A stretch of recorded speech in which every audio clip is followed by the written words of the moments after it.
The duplicitous historians and clergy know that the real meaning of the title Hebrew had to be obscured.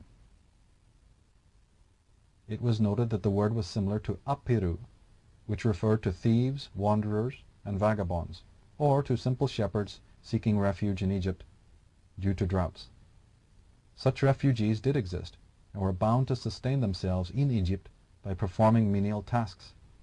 With the letter H added, we have Hapiru, making a word that could easily be mistaken for Hebrew or Hebrew. But the Apiru or Hapiru were not the same people as the Hebrew or Ibaru or Abaru, the wise ones and counselors to Pharaoh. Now the Irish or Aryan Magi had journeyed far and wide and had established mystery schools throughout the far-flung corners of the globe, in every empire and major city. The early Egyptians knew them as the Shem Suhor, or disciples of Horus.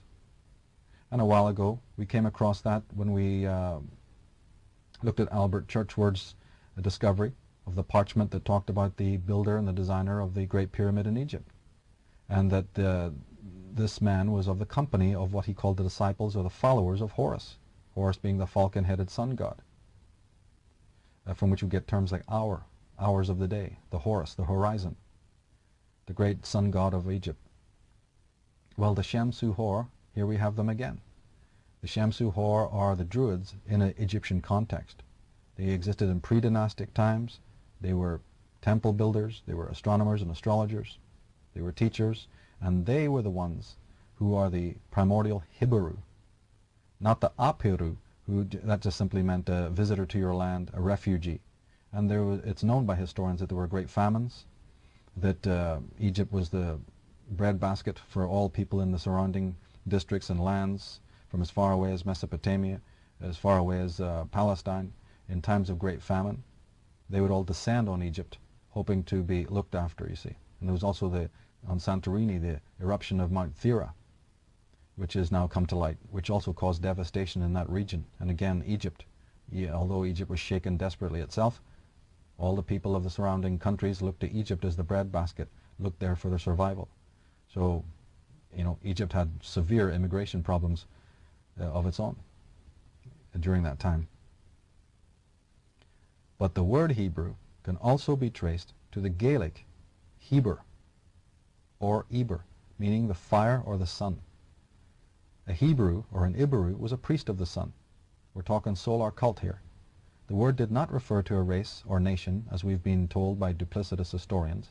It actually referred to the caste of Druidic elders and to their gnosis. It also referred to their sacred language and alphabet. A Hebrew, then, was one conversant with the sacred knowledge. To be precise, the knowledge of the stars. Arthur Diott Thompson, in his monumental work entitled On Mankind, Their Origin and Destiny, wrote, Hebrew, in short, is the language which enables men to pass from one meaning to another, which explains, interprets, gives the allegorical meaning. By Hebrews, therefore, Moses does not mean the Israelites, but men, Israelites or Egyptians, who were learned in the Hebrew language, in the knowledge of Ambres, the initiated and the initiators. The Reverend Robert Taylor, in his book The Devil's Pulpit, he wrote, the initiated who had passed through all the inferior grades and attained the highest rank of autops, or eyewitnesses, were called by the whole pagan world Israelites or Hebrews. The name of Israelites, Jews, or Hebrews did never designate a political or national body, but were the name which, from an infinitely remote antiquity, designated the highest order of the initiated into the holy mysteries, and to whom alone were committed the oracles of God. Now we start to see why the works of such people as I'm mentioning was suppressed. Now we know what earth-shattering revelations come when you delve into the subjects of etymology and philology, and you discover the true facts.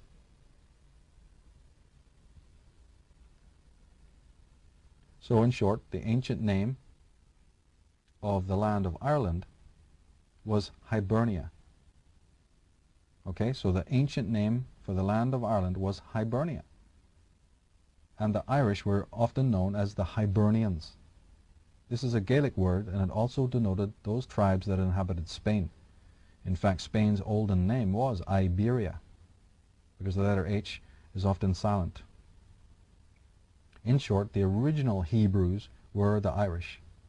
So Hebrew turns up as Iberu, Heber, and we find out that the ancient name of Ireland was Hibernia. And this is not because that name was brought by Easterners to the West, as some scholars maintain. No, it's because that term was the word that meant the Iberu, the land of the Iberu. It was taken west. It was known throughout the whole world. And the Egyptian language confirms what we are saying about these intriguing terms. In Egyptian, the word Ibre, meaning, like the Hebrew Eber, refers to rivers and to water. The reference here was most probably to the Nile and to the schools of the Hebrew that existed along that great river.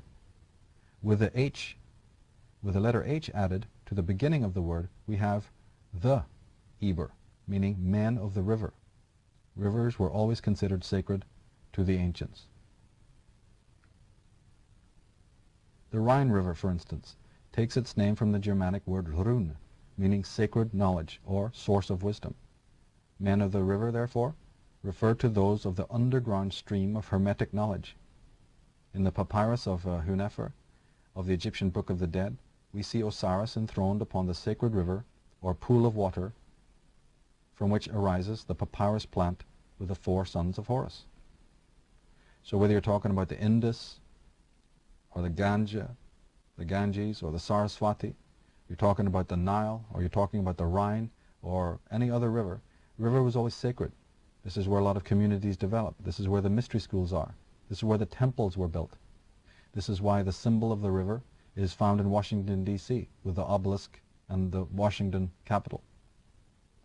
This is why you see the river running past the Houses of Parliament. This is why you find it running past Notre Dame, the Seine River. Look at the buildings. We take it for granted. We don't give it any thought. It's just something to take a photograph of, picture, postcard stuff. Do we ever think about the designs of cities and why certain statues, obelisks, Egyptian sphinxes, monuments, sacred sites?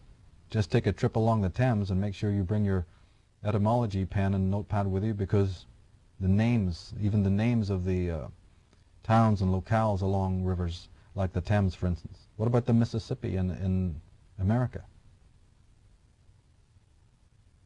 So the symbol of the river is another, just like the tree, very, very important symbol. And as we said, Egypt was called the land of the tree and the serpent because they understood that their river looked like a tree. These two symbols go hand in hand. Now Dr. Alfred M. Lilienthal, in his book, The Jews Are Not a Race, he wrote, the descriptive name Judaism was never heard by the Hebrews or Israelites. It appears only with Christianity.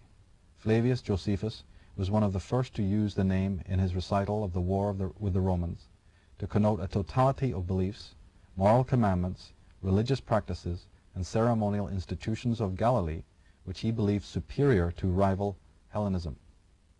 When the word Judaism was born, there was no longer a Hebrew Israelite state.